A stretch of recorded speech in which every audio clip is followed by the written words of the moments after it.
اور میرے آقا علیہ الصلوۃ والسلام نے فرمایا جانتے ہو بھلا مجاہد کون ہے؟ حضور مجاہد وہ ہے جو تلوار لے کے لڑنے والا ہو.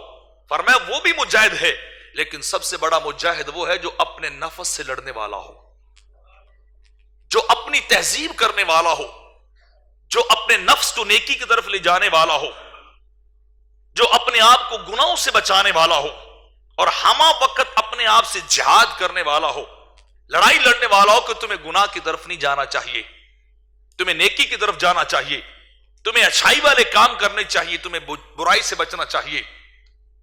اور چوتھی بات میرے آقا علیہ الصلوۃ والسلام نے خطبہ حجۃ الوداع کے موقع پہ ارشاد فرمائی جانتے ہو کہ مہاجر کون ہے؟ حضور آپ بہتر جانتے، اللہ و رسول عالم، اللہ جانتا ہے یا اللہ کا حبیب جانتا ہے.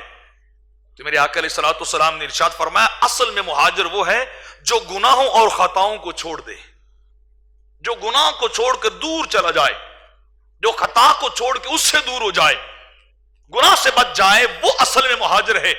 جس نے گناہ کو بھی چھوڑ دیا ہو، جس نے خطا کو بھی چھوڑ دیا ہو، جس نے بدکاری کو بھی چھوڑا ہو، سیاکاری کو بھی چھوڑا ہو.